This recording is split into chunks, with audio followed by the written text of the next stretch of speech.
Hi, welcome to episode 56 of the Global Travel Plan podcast. So this is one of our regular chats with a Brit, an Aussie and a Yank. So that's me, Melissa and Shelly.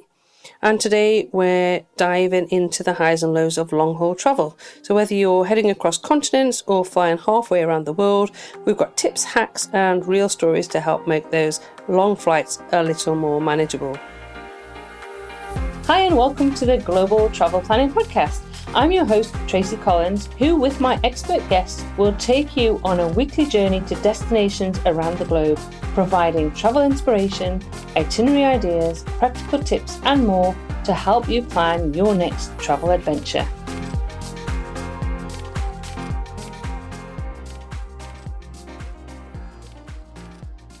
So, as always, let's start the episode with a quick catch-up where we all are in the world and what we've been up to since we last spoke. So, Shelly, where are you? Whereabouts are you? Well, I just landed back in the United States. And you're in Florida, is that right? Yes, I'm in Florida right now visiting family. So I'm getting caught up, and it's been almost a year since I've been back. Wow. So, yeah. Well, saying that, I've just landed back in Australia after 9 months. So I'm actually in Perth at the moment, visiting my daughter and her partner. So that's really cool. And Melissa, you're back in Queensland? Yeah, I'm at home in Brisbane. So I've been doing a lot of exploring in the backyard recently. Shelly and I finally got to do our trip at Lady Elliot Island, which was fabulous. But yeah, just doing the local stuff at the moment. Yeah, but there's loads to do, and I'm really excited actually about being back in Queensland. I'll be there at the end of the month, and we've already talked about loads of stuff to see and do in Brisbane. That's new, so I'm really looking forward to that. So that's going to be good. And I know I talked to Shelly about her Lady Elliot experience, and I really want to do it. I'm like, yeah, that sounds amazing. And I know, Shelly, you were in New Zealand. And Yes. Yeah, and then you were in Thailand, and then we got to actually go out for dinner in Kuala Lumpur. Yes, it was so cool that it just happened to work out that way. And then after I left there, I went to Korea and spent a little bit of time in Korea. And now I'm here. So it was kind of like boom, boom, boom, after I left Australia. But it was so cool meeting up with you because we got to chit chat about your travels because you've been gone so long. And, I got to just see everyone. So, yeah. It was really good. And I'm going to ask one thing. Can you share the photos of your nails that you had done in Korea? You shared them with me, and I think we need to show all our listeners out there the fabulous nails that you had done in Korea. They are so oh my gosh. They are definitely, it was such a great experience. It was definitely, this lady's such an artist. She's, if you go on my Instagram or TikTok or website, you'll see it. But yes, I will share the photos. But I was just amazed. She did everything by hand. Wow. Well, they look amazing. So we need to share because they look fabulous.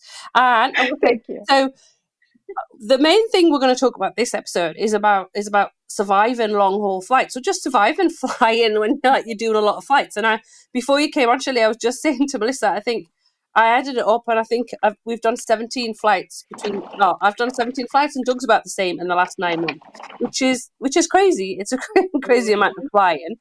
And I know you've been flying everywhere, and Shelley, you fly everywhere, and Melissa, we're always flying all the time. We're always thinking about stuff. So let's talk about how we plan when we're going to fly, because that's something that I kind of, how far ahead do you start planning for a long haul journey? And I'm going to start with this one because actually when I was planning this trip that I did, I actually wanted to avoid long haul because I hate flying, which everybody always finds incredible, especially I've just said 17 flights. So one thing that I've started doing, and that's a luxury that I guess that we can afford in terms of time, is take shorter flights and avoid those long flights because I cannot bear them. And we have a lot of them from Australia. Now, Melissa, obviously based in Australia all the time, they're always the long haul, going anywhere, going to Europe, going to the States, or long haul flights. So how do you kind of prepare knowing that you're going to do a long haul flight? mean, if you're just talking about like, once the flight's booked, I'm a bit short term sort of preparing. I might start thinking about it like the day before. But in terms of like before I book, because I'm a bit of a point hacker, I will sort of plan like well and truly in advance. And even before I've even thought of the flight, I'll be trying to make the most of every purchase I get, so I get lots of points so I can try and upgrade, which I know we'll talk about later.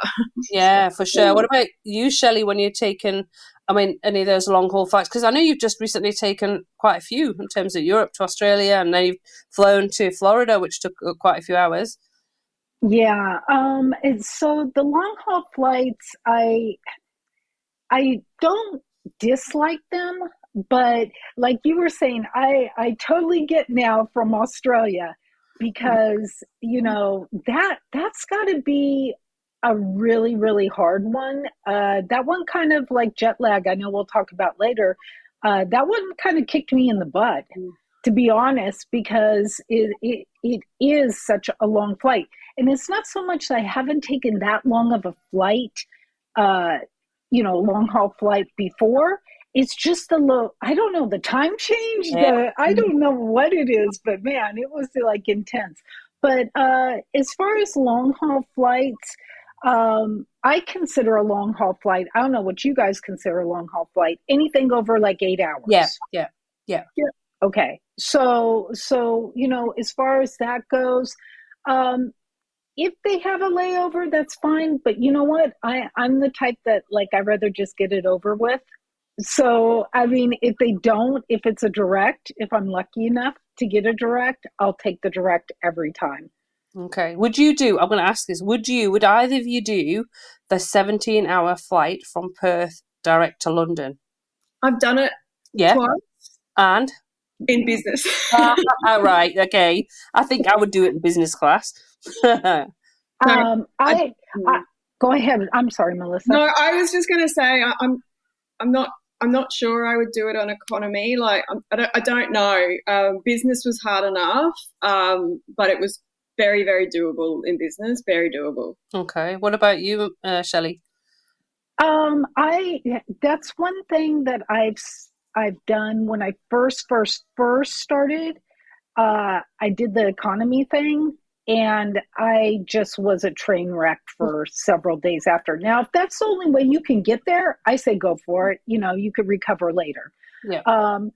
But now, minimum, I try like Comfort Plus. I try, because it's so long. It's so long. If you can't do business or you can't get bumped up, at least do the Comfort Plus, where you could stretch out your legs a little bit more. But yeah, I'd rather take the 17-hour and get it done than to take maybe a 10-hour, have a 4-hour layover, then get back on a plane. Then, it's just, to me, it just drags it on too long. Yeah, I think that I agree, because we've done quite often the Brisbane to Dubai route, which is like 13 and a half hours. Then you get off the plane, you're already tired, and then you've got another 7 hours or whatever it is. And I think they're harder in some ways. But I have to say, I like that this last trip, the most we've done is a 5-hour out of those 17-hour 17 flight. Yeah, we've done it. We've really hopped around, which has been really nice. And we've done a lot with points, which kind of brings me back to the whole kind of, do you splurge on upgrades? If you do, how do you do it? And I know I've used points before to go business class, and oh my goodness, it was amazing. Doug and I, we actually did an upgrade this time, and we went business class. It was an overnight, it was a red-eye flight, and it was worth it. We did an overnight one with Qatar. Oh no, it was actually Malaysia Airways from Colombo to Kuala Lumpur, and it was absolutely worth it. It was, I don't know, I think we spent maybe 250 Australian dollars each. We did the upgrade, but honestly, and it was only a 5-hour flight, but it was 100% worth it. So how do you do? Do you splurge? Do you use points? Or, what's the minimum kind of thing you'll go, okay, it's a 2-hour flight, I'm not going to bother. 13-hour flight, I'm going to go for that upgrade. You know, for me, like anything that's long haul, and like we just sort of said, we're saying anything from 8 hours. I will always look at my options, whether or not I book the business class straight up with points, or if I can't, then putting the upgrade in. If I've got enough points, I'll always try for the upgrade or book the points. I just think it's something, and I know I'm the youngest out of us three, but it's something as you get older, it's really hard on your body.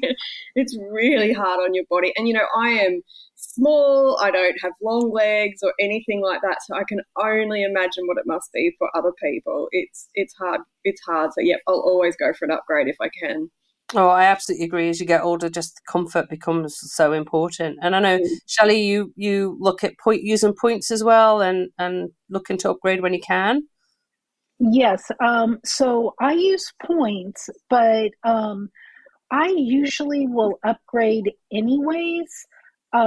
Just like I said, to at least like the premium comfort, the comfort class, whatever the airlines may call it. Due to the fact that I do long-term travel, and I do travel with that medium suitcase and the carry-on, and I check it. So sometimes when you book those upgrades, they allot you more luggage weight. So for me, that offsets the cost. So it's kind of a win-win, because I get my luggage on there and I'm not having to pay hundreds of dollars for my luggage. And at the same token, I have a much more comfortable seat, a little bit more leg room, because I'm a little bit taller. And so yeah, that's what I mostly do. I very rarely, unless it's short-term flights under the 8 hours, very rarely take economy anymore for long haul flights. And then if I'm lucky enough, I'll get bumped up. Yeah, I did. You shared a picture the other day, and I was like, that doesn't look like economy, Shelly. And you said you'd been bumped up. I was like, looks very nice. But so I think the luggage, the point you made about luggage is totally valid. And the time that I actually did a bid for a flight from Singapore back to Brisbane, I'd actually been shopping in Singapore, got the upgrade, and went straight back and did some more shopping in Marks and Spencer, because I knew I could take extra luggage on. It was brilliant. I was like, okay, I'll buy some more food and take it back. So that's what I did.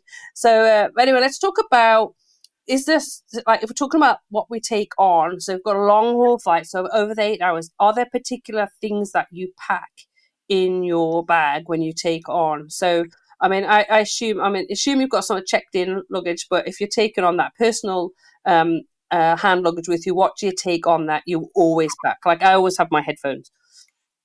Yeah, I was going to say, and the last few years, I'll always have like my noise cancelling headphones. Yeah. And the other thing I also do now is have the adapter, so that I can use my noise cancelling headphones in the airline's entertainment system. So I always make sure I have that. And the other thing I always have in relation to entertainment is I have my iPhone full of downloads.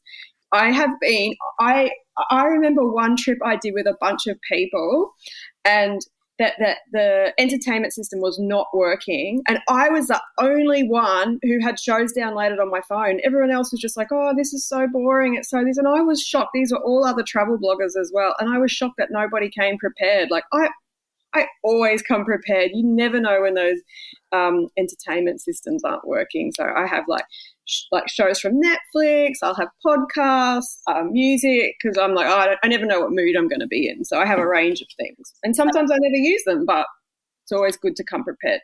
Well, I downloaded the entire 3 series of White Lotus for my flight from Singapore to Perth, and I watched, I don't know, it's about an hour an episode, so I think I watched 5 episodes. It was brilliant. Flight was really quick because I was totally engrossed in it. So I look at something that I know will interest me.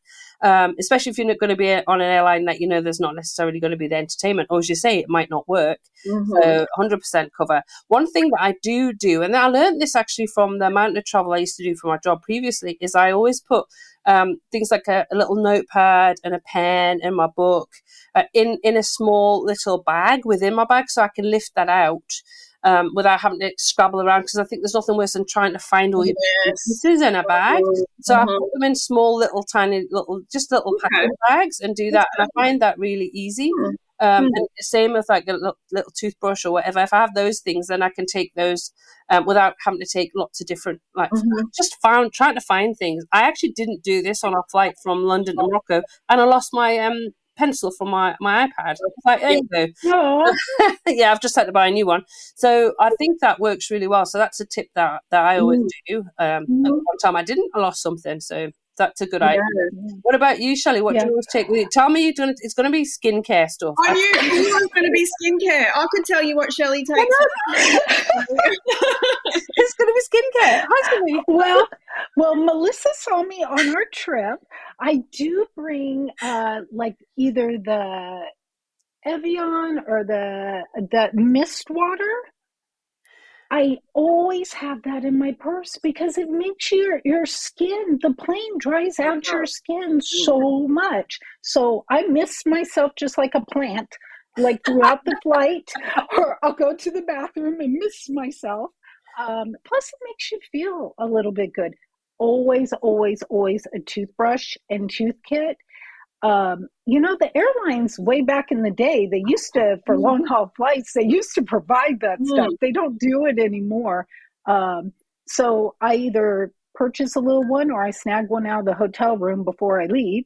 And I just shove it in my purse. And then that way, because I don't know, I just have to, those long flights, you have to brush your teeth.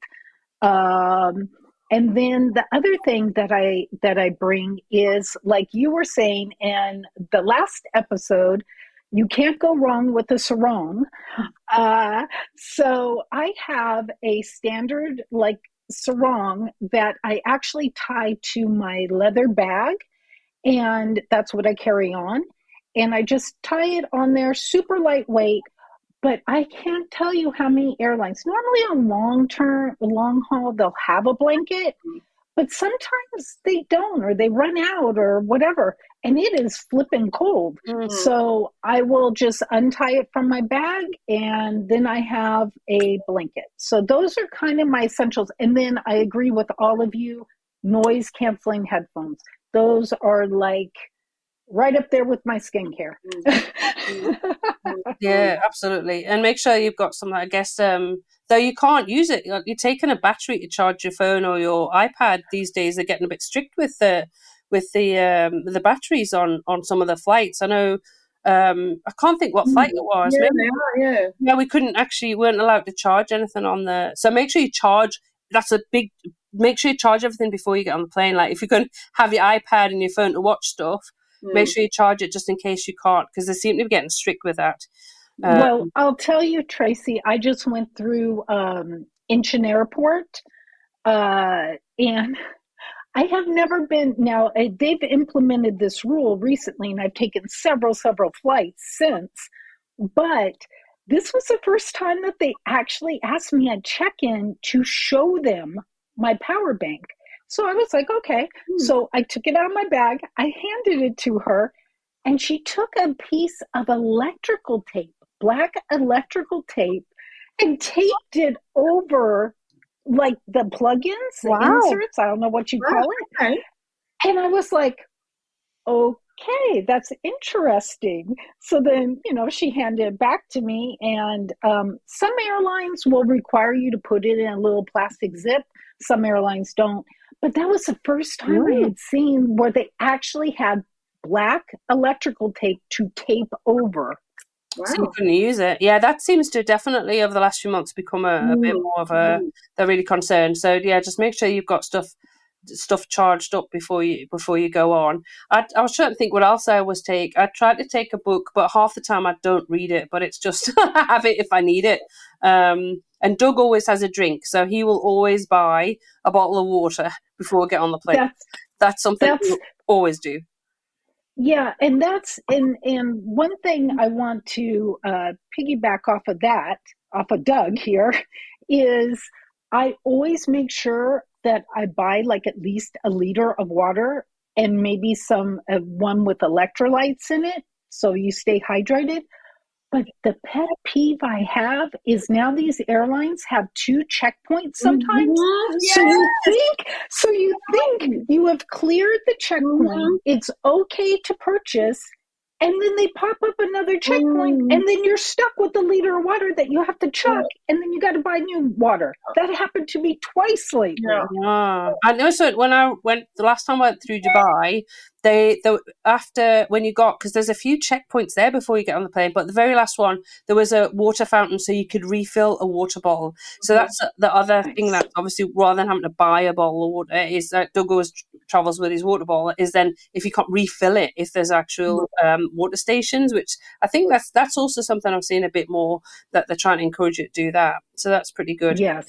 Now, what do you wear on a long haul flight? Now, if you're in business class, you get the pajamas, which I still have my pajamas from Qantas. Thank you very much for my which Douglas takes the mickey out of, but I like wearing them. So obviously, whether you change into pajamas is up to you.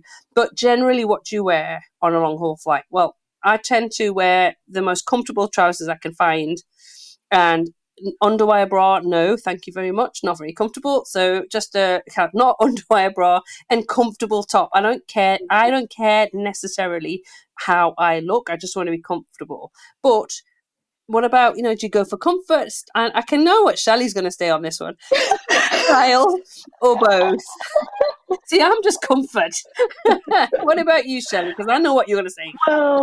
Well, we had this conversation a little while ago, because I did a little snippet video about that, because I don't know, my frame of thought is, if you dress nicer casual, comfort, yes, but nicer casual, for me, sometimes I get a little bit more perks. Sometimes it's a different level, different vibe when you go through immigration. It's when you arrive at the hotel, you sometimes will get perks, or you sometimes will get a different vibe from them. So I'm not saying dress up, but I always make sure I'm very put together. Can you tell Shelly is the glamorous one out of all? I am going to say that. I don't know. Do you agree, Melissa? I do, and I'm the least glamorous out of the three of us. If you could see our video right now, you would see what I'm talking about. So what about you, Melissa? When you go on a flight, what do you... absolutely comfort. I tend to wear the same thing every time, like a pair of leggings, a t-shirt and a jumper, and normally I'll have shoes that I can easily take on and off. Like, I'm totally for comfort. Yeah, no, that's me. Right, I'm going to do a quick fire one this time. You can't think about it, you're just going to give me the answer straight away. Window, aisle, or middle? Which one? Window. Aisle. Window. Why window, Melissa?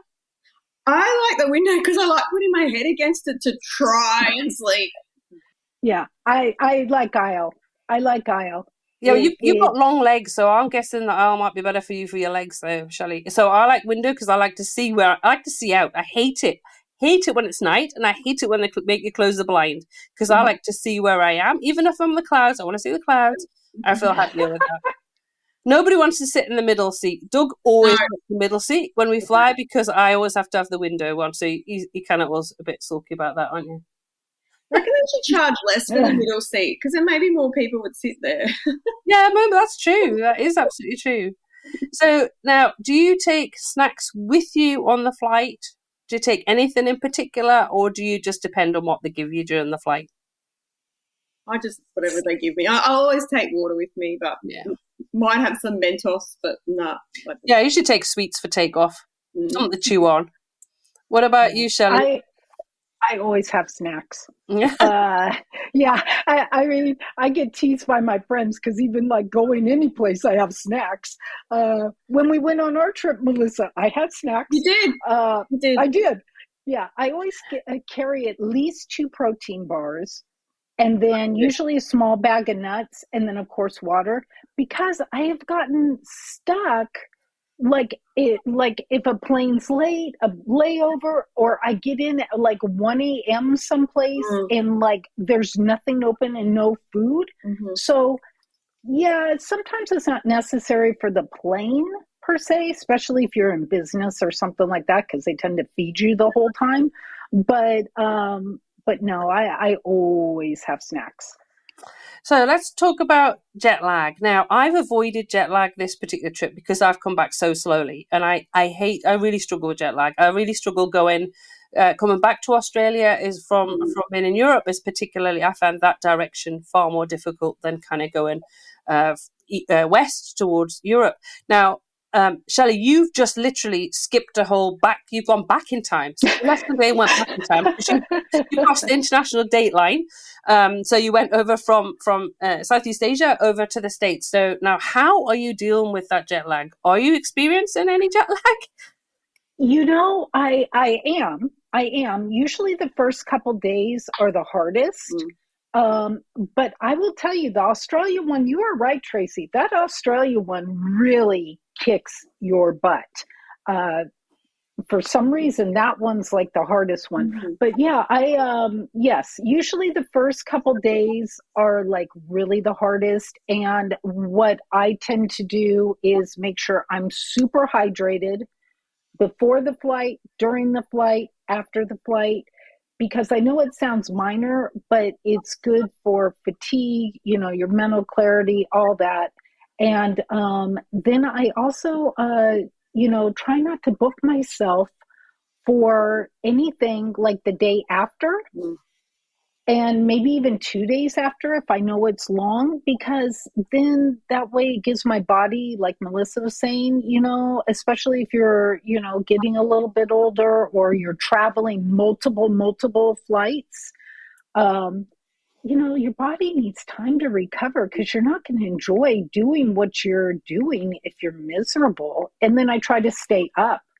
So like when I arrived here at almost 1 a.m. in the morning. And so I had to like make myself go to sleep, which I wasn't tired, but you just try to adjust. But that's the hard part. I think that's a good tip. I think getting, if you can, and I remember in the 80s, because I was a nanny, and I worked for a family, and the guy was constantly flying around the world. And I remember saying to him, how do you deal with all the jet lag and how do you, and he said, the thing I do is goes directly into the time of the zone that I'm arriving to. So if that means going to the gym to keep myself awake until 10 o'clock and then I'll go to bed, that's what I'll do. So that's for eating, for sleeping, for doing like just keeping yourself into exactly what you'd expect, even if you don't feel like it. And I know I find it easier to say go to Europe, and I'll just, and my mum, usually we stay at my mum's and she just like keeps us awake, keeps talking to us, and we'll prod each other, keep awake, but I think it's harder when we get back to Australia and we're back in our apartment and we really struggle. I've had a friend who's done it recently, been taking melatonin, and she said that's helped. Yeah, that's helped her. So that's not something I've tried before. How do you cope with jet lag, Melissa? I think you guys have really covered it, like trying to adjust to the new time zone straight away, whether that's staying awake or trying to go to sleep.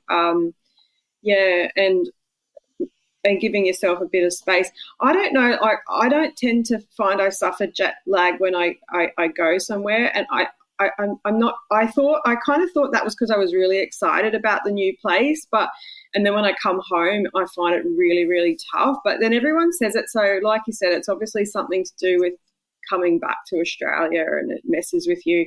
And I find it can take me a good week, even 2 weeks sometimes. And I'm always really surprised, particularly like for Australians who land in Australia and have themselves going to work the next day. Like, I think that's mental. Like, you definitely need to like give yourself a couple of days if it's a long haul flight anyway. So you have to have a few days. And one other thing I will say as well to avoid doing if you're on a long haul flight is please do not get off a long haul flight in London Heathrow and hire a car. Driving.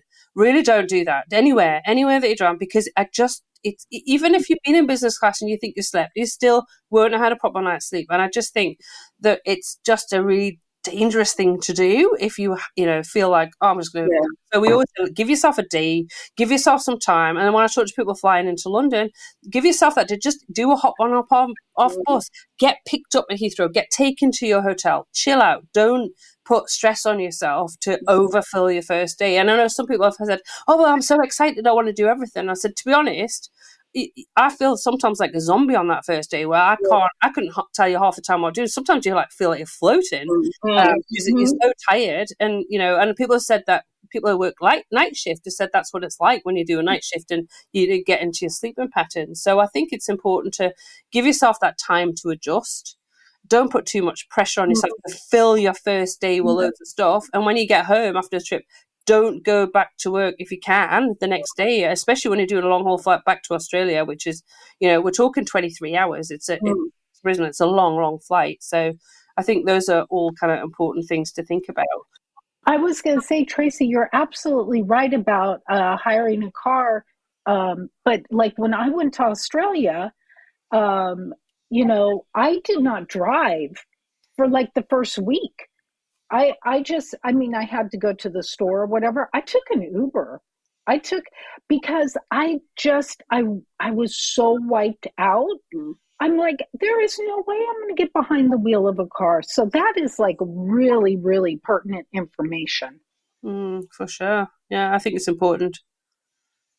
I just had a little tip that someone shared as a family travel for any of our families that are listening. That one thing that I got told, and I followed it when I was traveling with my daughter when she was little, is when you're on the aeroplane trying to get the kids in the time zone. So, for example, when I was traveling with Mila when she was like a tiny one, like I would even pull out her pajamas and put her in her pajamas and, get out a book and like you would at home, even if it was like 3:00 in the afternoon in Australia, but kind of say, we're going to sleep now, on the aeroplane, because it's one thing for us when we get to a new destination to stay awake or go to sleep, but it's a bit much to expect the tiny kids to be able to do that. But I always found that it really worked pretty well with her, that she was like, oh, I'm going to sleep now because I'm in my pajamas and getting a book read to me. So yeah, I was actually going to ask you because because you've travelled quite a lot around the world with Mila. How did she cope with that jet lag when she got older? Did it get more difficult?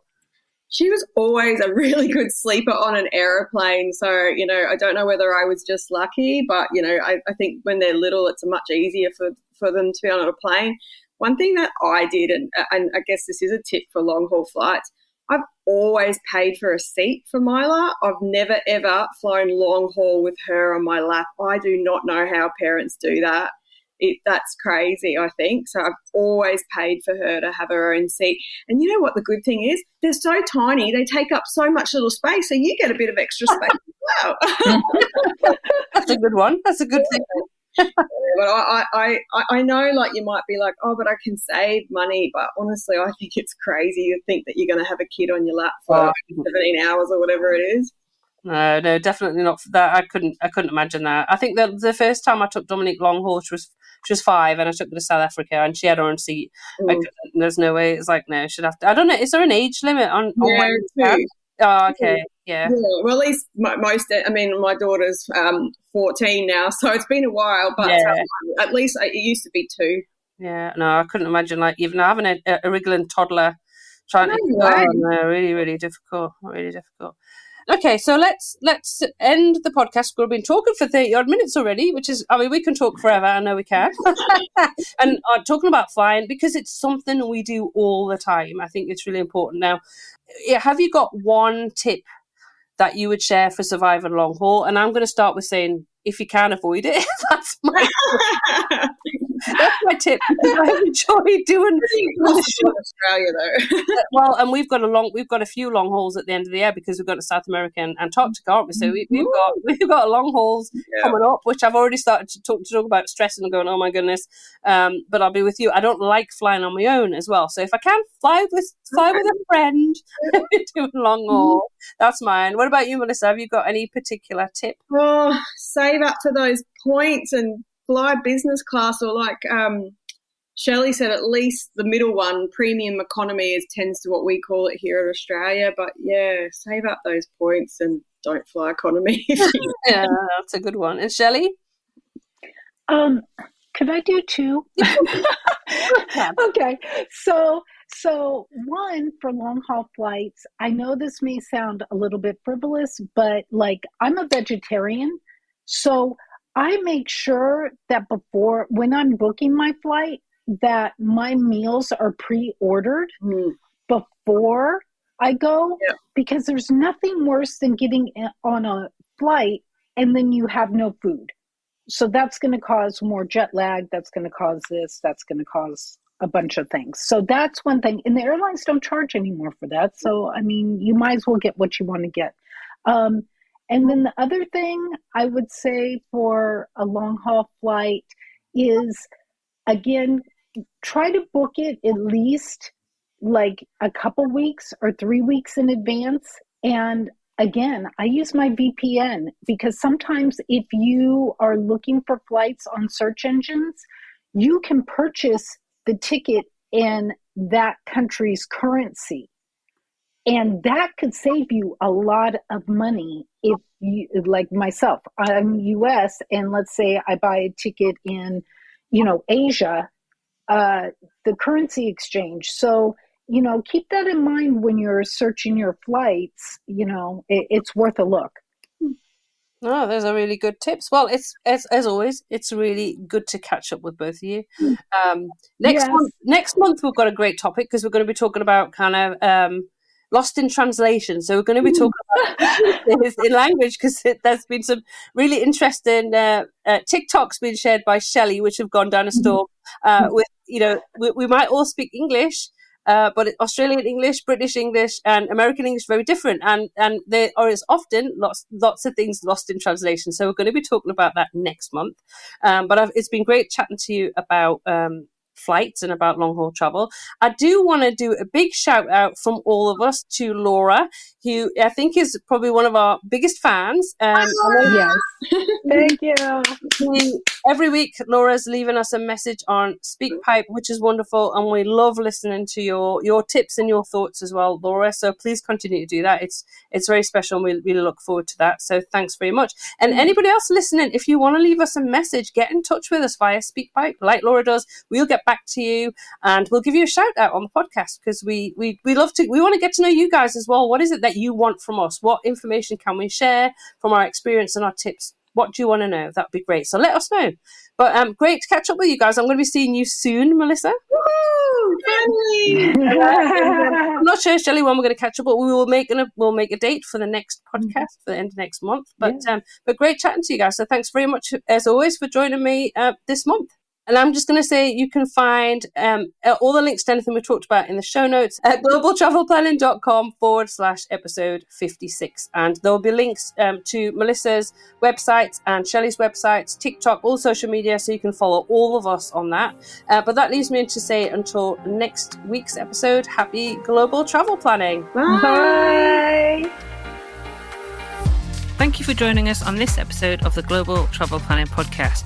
For more details and links to everything we discussed today, check out the show notes at globaltravelplanning.com. Remember, if you enjoyed the show, please consider leaving us a review on your favourite podcast app because your feedback helps us reach more travel enthusiasts just like you. Anyway, that leaves me to say, as always, happy global travel planning.